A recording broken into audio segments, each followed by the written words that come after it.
दुनिया में दो तरह के इंसान होते हैं। एक वो जो बहुत ही भावनात्मक होते हैं, बहुत ही संवेदनशील होते हैं। जब उनके किसी प्रियजन की मृत्यु हो जाती है या उन्हें कोई चोट लग जाती है या दूसरों को वो दुखी देख लेते हैं तो वो खुद भी बहुत दुखी हो जाते हैं। ये होते हैं पहले तरह के इंसान। और दूसरे तरह के इंसान वो होते हैं जिन्हें कोई फर्क ही नहीं पड़ता है, चाहे उनके सामने धरती उलट पलट क्यों ना हो जाए, लेकिन उन्हें कोई फर्क नहीं पड़ता।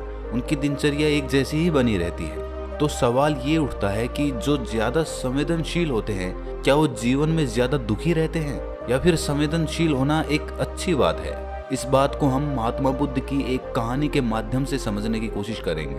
दोस्तों, जिस तरह मैं अपनी कहानियों से आप सबको मोटिवेट करता हूँ, वैसे ही आपका सब्सक्राइब करना मुझे मोटिवेट कर देता है। तो इस चैनल को अभी सब्सक्राइब जरूर कर लें। चलिए कहानी शुरू करते हैं। एक बार एक आदमी महात्मा बुद्ध के पास आया और महात्मा बुद्ध से बोला कि मुझे ऐसी शिक्षा दो कि मुझे आपके दिए हुए ज्ञान को समझने में आसानी हो सके और मैं आपके दिए हुए ज्ञान को आसानी से समझ सकूं। तब महात्मा बुद्ध ने कहा कि तुम्हारे कोई बेटा है? तब वो आदमी बोला कि हाँ, मेरे एक बेटा है। तब फिर महात्मा बुद्ध ने उस आदमी से पूछा कि तुम्हारे भाई के कोई बेटा है? तब उस आदमी ने कहा कि हाँ, मेरे भाई के भी एक बेटा है। महात्मा बुद्ध ने उस आदमी से फिर पूछा, क्या तुम्हारे पड़ोसी के कोई बेटा है? तो उस आदमी ने फिर से कहा कि हाँ, मेरे पड़ोसी के भी एक बेटा है। इस पर महात्मा बुद्ध ने उससे पूछा, क्या कोई ऐसा आदमी है जिसे तुम जानते हो लेकिन वो तुम्हें नहीं जानता, और क्या उसके भी कोई बेटा है? तब उस आदमी ने कहा कि हाँ, एक आदमी ऐसा है जो मुझे नहीं जानता लेकिन मैं उसको जानता हूँ और उसके एक बेटा भी है। फिर महात्मा बुद्ध ने उस आदमी से पूछा कि चलो बताओ कि अगर तुम्हारे बेटे की मृत्यु हो जाए तो तुम्हें कितना दुख होगा? तो उस आदमी ने कहा कि उस दुख को तो मैं आपको बता भी नहीं सकता कि मुझे कितना दुख होगा। मैं क्या करूंगा उसके बिना? मेरी तो सारी दुनिया ही खत्म हो जाएगी उसके बिना। उसके बिना तो मैं मर जाऊंगा। मैं मेरे बेटे के बिना तो मेरा जीवन सोच भी नहीं सकता।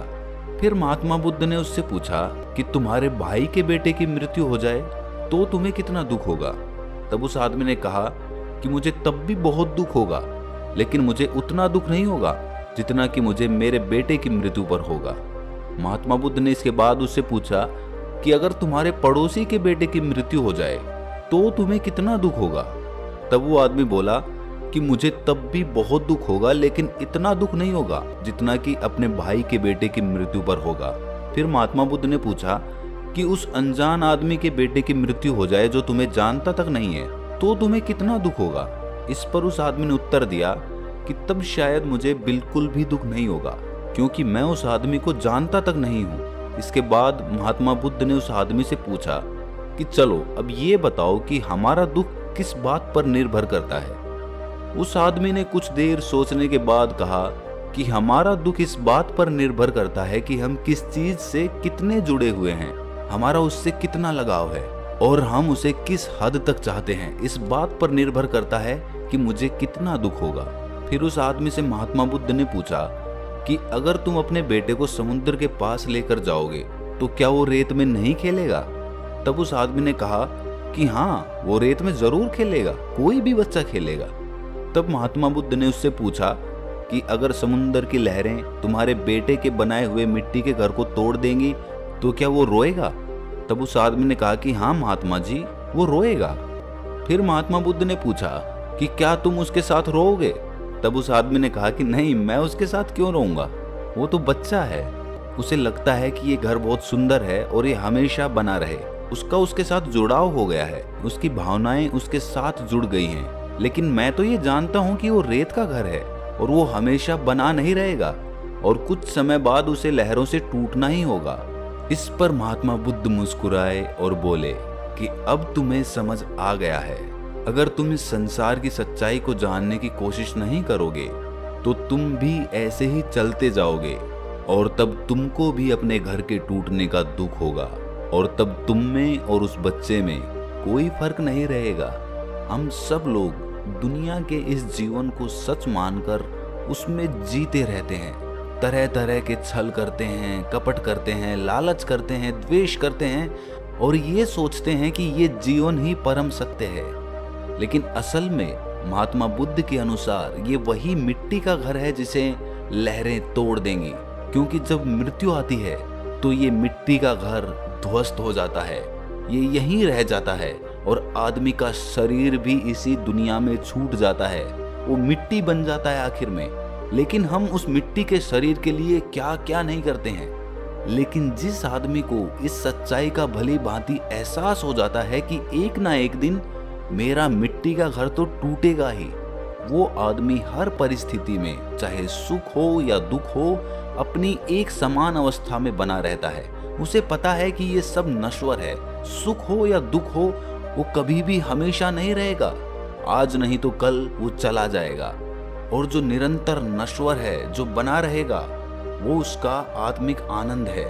और जब आदमी इन सब चीजों से पार पाता चला जाता है, जब ये समझ लेता है कि ये सब चीजें हमेशा नहीं रहने वाली है, तो धीरे धीरे उसमें ध्यान का बीज उगने लगता है, जो उसको वो दृष्टि देता है जो जीवन और मृत्यु के परे होती है। एक ऐसा भाव जो उसे जीवन और मृत्यु के चक्र से परे हटके देखने की दृष्टि देता है। अगली कहानी 2 बौद्ध भिक्षुओं की है, जिसमें से एक बूढ़ा था और एक जवान था। दोनों शाम को गांव से भिक्षा मांग कर लौट रहे थे। आश्रम से कुछ दूर पहाड़ से एक नदी बहती थी और उस नदी के पास एक जवान स्त्री खड़ी हुई थी।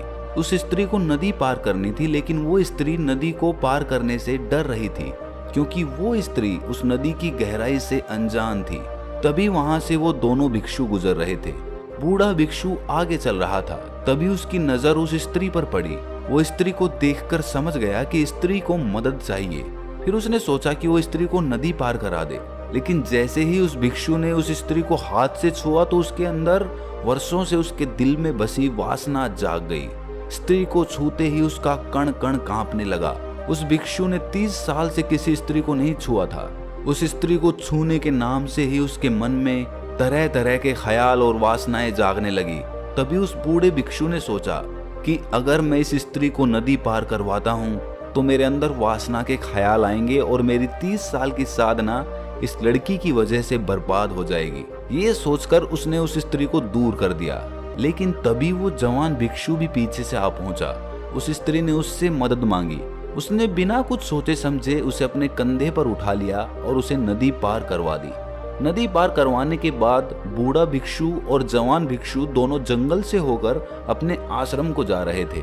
बहुत दूर चलने के बाद बूढ़े भिक्षु ने कहा कि आज जो तुमने किया है वो ठीक नहीं किया और इसकी शिकायत मैं गुरुजी को करूंगा। इस पर जवान भिक्षु ने कुछ देर सोचा और फिर पूछा कि ऐसा मैंने क्या कर दिया आज। तब बूढ़ा भिक्षु बोला कि तुम्हें याद नहीं है, तुमने उस स्त्री को अपने कंधे पे उठाकर नदी पार करवा दी। ये सुनकर जवान भिक्षु भौंचक्का रह गया। उसने बूढ़े भिक्षु से कहा कि उस स्त्री को नदी पार करने के लिए किसी की मदद चाहिए थी। मैंने सिर्फ उसकी मदद की और ये बात तो मैं कभी का भूल भी चुका था कि मैंने उस स्त्री को नदी पार करवाई है। लेकिन आप उस स्त्री को अभी तक अपने दिमाग पर ढोके चले जा रहे हो। हम नदी से इतनी दूर आ चुके हैं, चलते चलते हमें 2 घंटे बीत चुके हैं और अब तक वो आपके दिमाग में बैठी हुई है। तब उसने बूढ़े भिक्षु को कहा कि किसी स्त्री को साधारण रूप से छूने से कुछ नहीं होता है। साधना तब खराब होती है जब आपके अंदर उस स्त्री के प्रति वासना के ख्याल उपजने लगते हैं, और शायद आपके साथ ऐसा ही हुआ है। आपने उस स्त्री को एक बार छुआ और आपके अंदर वासना के ख्याल उपजने लगे।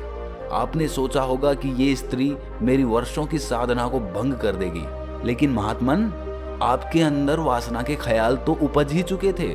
मन में ख्याल उपजना और वास्तविक भोग करना, इन दोनों में कोई बहुत बड़ा फर्क नहीं है। जो बात मन में उठ गई उसे हुआ ही समझो, चाहे आपने फिर वो की चाहे नहीं की। तो सबसे पहले मन पर नियंत्रण जरूरी है। तो दोस्तों, कैसी लगी आपको ये कहानियाँ कमेंट सेक्शन में ज़रूर बताएं, और ऐसी ही कहानियाँ सुनते रहने के लिए हमारे चैनल को सब्सक्राइब ज़रूर कर लें। तो मिलते हैं अगली किसी कहानी में, तब तक के लिए अपना ख्याल रखें।